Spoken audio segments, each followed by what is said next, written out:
ഇറാൻ്റെ ആക്രമണത്തിലെ കുവൈറ്റിലെ എയർപോർട്ടിൻ്റെ അവസ്ഥ കേട്ടോ നമ്മളിപ്പോൾ ഈ ഫോട്ടോയിൽ കാണുന്നത്. ഒരു 3-4 ഫോട്ടോസും ഇതേപോലെ വന്നിട്ടുണ്ട്. അതായത് എയർപോർട്ടിൻ്റെ മെയിൻ ഫസ്റ്റ് ടെർമിനലിലാണ് ഈ ഒരു ഡ്രോൺ വീണിട്ടുള്ളത്. നല്ല രീതിയിൽ തന്നെ എന്താ പറയുക, ആ ഒരു ടെർമിനൽ നശിച്ചിട്ടുണ്ട്. അതിൻ്റെ എസ്കലേറ്ററിൻ്റെ ഭാഗങ്ങളും മറ്റ് ഒരുപാട് ഭാഗങ്ങളായിട്ട് കാണാൻ പറ്റും. ഈ ഒരു 2-3 ഇമേജസ് പുറത്തു വന്നതാണിത്. അപ്പോൾ അവിടെയുള്ള ഒരുപാട് ആൾക്കാർക്ക് പരിക്കേറ്റെന്ന് പറയുന്നുണ്ട്. ഒരുപാട് ആൾക്കാരെ ഹോസ്പിറ്റലൈസ്ഡ് ആക്കിയിട്ടുണ്ട്. കുവൈറ്റിലോട്ടുള്ള കംപ്ലീറ്റ് എന്താ പറയുക വ്യോമ പാതകൾ അടച്ചിട്ടുണ്ട്.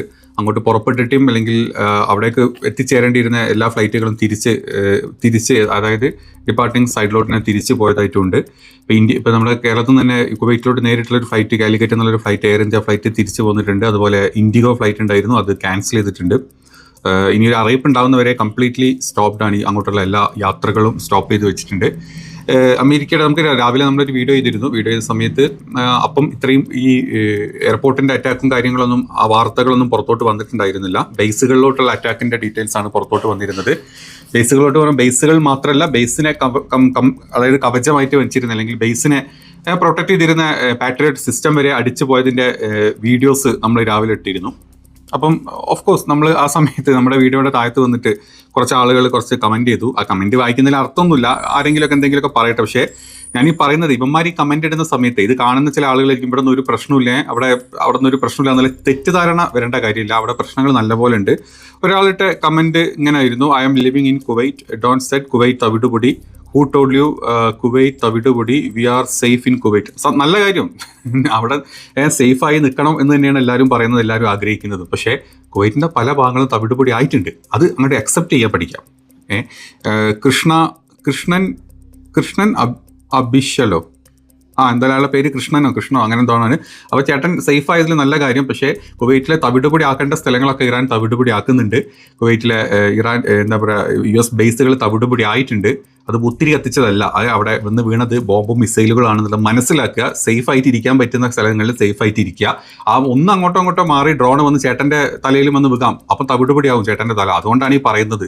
അത് അക്സെപ്റ്റ് ചെയ്യുക, അല്ലാണ്ട് വെറുതെ ഈ ആൾക്കാരെ തെറ്റിദ്ധരിപ്പിക്കുന്ന ടൈപ്പ് കമൻറ്റുകൾ ഇടാണ്ടിരിക്കുക. ഇനി വേറെ ഒരുത്തനിട്ട കമൻ്റ് ആയിരുന്നു: കുവൈറ്റ് തവിടുപൊടി, ബട്ട് ഞങ്ങൾ ജീവിച്ചിരിപ്പുണ്ട്, എന്താ സേട്ടാ ഇങ്ങനെ തമ്മിലിടല്ലേ? തമ്മിൽ അങ്ങനെ ഇടുകയുള്ളൂ. കാരണം കുവൈറ്റിലെ ബേസുകളാണ് അല്ലെങ്കിൽ ഇറാൻ തകർക്കുന്നത്. കാരണം അമേരിക്കയുടെ റിലേറ്റഡ് ആയിട്ടുള്ള ഏത് സ്ഥലങ്ങളും ഇറാൻ തകർക്കും. അത് അക്സെപ്റ്റ് ചെയ്യാൻ പഠിക്കുക. നീയൊക്കെ ജീവനോട് ഇരിക്കുന്നത് നിൻ്റെയൊക്കെ ഭാഗ്യം, അല്ലെങ്കിൽ നിൻ്റെയൊക്കെ അച്ഛനും അമ്മമാർ ചെയ്ത പുണ്യം. അതല്ലാണ്ട് നിന്നെ പേടിച്ചിട്ടോ അല്ലെങ്കിൽ നിന്നെ കണ്ട് പേടിച്ചിട്ട് അവിടേക്ക് ബോംബ് വരാത്തതൊന്നുമല്ല, അല്ലെങ്കിൽ ഡ്രോൺ വരാത്തതൊന്നുമല്ല. അത് വരും, അവരുടെ അല്ലെങ്കിൽ ഒരു യുദ്ധം കടുത്ത് കഴിഞ്ഞാൽ ഇപ്പം അതേ നിങ്ങളുടെ എന്താ പറയുക കുവൈറ്റ് ബേസിൽ നിന്ന് തന്നെ അമേരിക്ക ഇറാൻ ആക്രമിച്ചുകൊണ്ടിരുന്ന ഒരു സമയം കഴിഞ്ഞാൽ ഇറാൻ കംപ്ലീറ്റ്ലി തകർക്കും, എല്ലാ സ്ഥലത്തേക്കും വെക്കും. അപ്പോൾ പിന്നെ ഈ കരച്ചിലും പേച്ചിലൊക്കെ വരും. ഈ സമയത്തുള്ള ഈ ഒരു കോൺഫിഡൻസ് ലെവലൊക്കെ മാറും. അതുകൊണ്ടാണ് ഇങ്ങനത്തെ കാര്യങ്ങളൊക്കെ പറയേണ്ടി വരുന്നത്. വേറെ ഒന്നും വിചാരിക്കരുത്. പിന്നെ വേറൊരു ചേട്ടനിട്ട കമൻറ്റും കൂടെ വായിക്കുക: എപ്പം അമേരിക്കൻ ബേസിൻ്റെ അടുത്തുള്ള ഞാൻ പൊട്ടൻ. ഞാൻ പൊട്ടനാന്നുള്ളതൊക്കെ വിവരം അറിയും. ഒന്ന് മൂട്ടിൽ ഒന്ന് പൊട്ടുമ്പം പൊട്ടനല്ല, നീ പൊട്ടി തകരും. അന്ന് എൻ്റെ കുടുംബത്തിനും ബാക്കിയുള്ളവർക്കും നല്ല പൊട്ടിക്കരച്ചിൽ വരും. അതുകൊണ്ടാണ് ഈ പറയുന്നത്. ആരും കണ്ടതുമില്ല, അറിഞ്ഞില്ല ബ്രോ, ആരും കണ്ടതുമില്ല, സേഫായി റൂമിലിരിക്കുകയായിരുന്നു ഞാൻ. അലാറം വന്നു, ചാടി പുറത്തിറങ്ങി. 1-2 കഴുകനെ പോലെ 1-2 ഡ്രോണുകൾ വന്നു. മുകളിൽ നിന്ന് തന്നെ അത് ഷഹീദായി. പൂത്തിരി കത്തുന്ന വീഡിയോ കുറച്ച് മുന്നേ ഞാൻ എവിടെയോ കണ്ടു. പൂത്തിരി കത്തിയത് മേലെന്ന് മാത്രമല്ല, പൂത്തിരി കത്തിയതാണ് ഇപ്പോൾ നമ്മൾ എയർപോർട്ടിൽ കാണുന്നത്.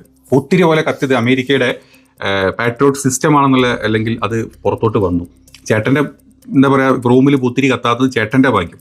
ഒന്ന് ഇന്റർസെപ്റ്റ് ചെയ്യുന്ന സമയത്തെ അതിൻ്റെ ഒരു പൊടി വന്ന് അല്ലെങ്കിൽ ഒരു ചെറിയ അംശം വന്ന് ചേട്ടൻ്റെ റൂമിൽ വന്ന് വീണിരുന്ന ചേട്ടനടക്കം അവിടുത്തെ പുത്തിരി കത്തിപ്പോയേ. അതുകൊണ്ടാണ് പറയുന്നത് ഈ മാതിരി തെറ്റിദ്ധാരണകൾ ആൾക്കാരെടുത്തിട്ട് പകർത്താണ്ടിരിക്കുക.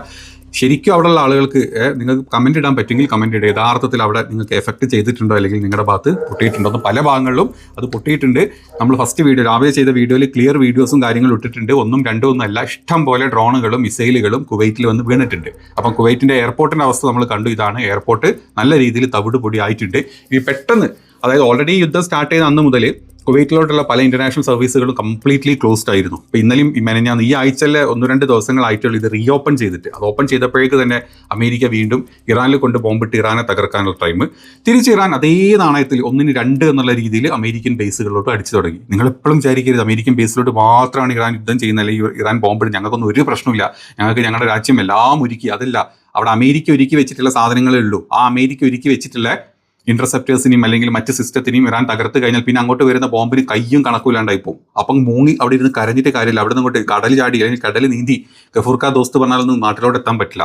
അതുകൊണ്ട് അത് മനസ്സിലാക്കുക എന്നുള്ളത് മാത്രമേ ഉള്ളൂ. അതല്ലാണ്ട് അവിടെ അങ്ങോട്ട് നിൽക്കുന്ന മലയാളികളും ബാക്കിയുള്ള ആൾക്കാർ നശിച്ചു പോണേന്നല്ല നമ്മളാരും പറയുന്നത്. ഉള്ള കാര്യം ഉള്ളതുപോലെ അങ്ങോട്ട് പറഞ്ഞു തരാണ്. മനസ്സിലാക്കാൻ പറ്റുമെങ്കിൽ പറ്റുക, അല്ലെങ്കിൽ ഏതെങ്കിലും സമയത്ത് വല്ല ഡ്രോണിന്റെ ചികളും വന്ന് നിന്റെയൊക്കെ കുണ്ടിക്ക് തകർക്കുമ്പോൾ അല്ലെങ്കിൽ ഇടിക്കുമ്പോൾ നീ മനസ്സിലാവും ഇത് ശരിയായിരുന്നു, സത്യമായിരുന്നു എന്നുള്ളത്.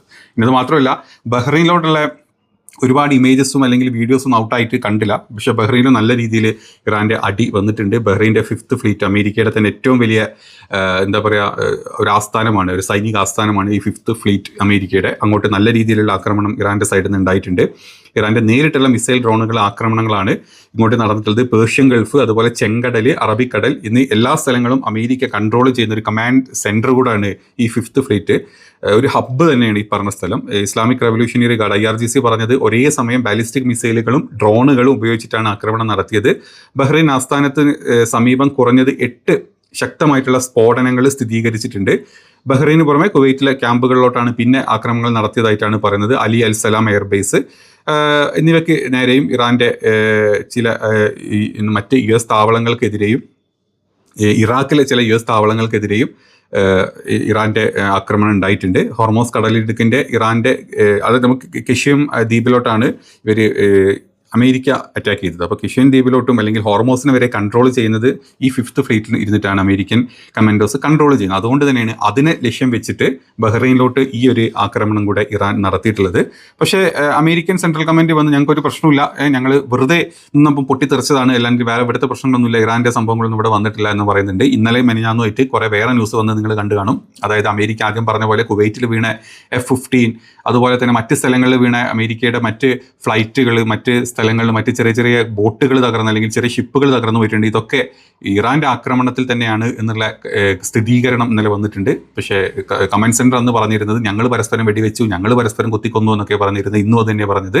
അങ്ങനെയൊന്നും ഉണ്ടായിട്ടില്ല.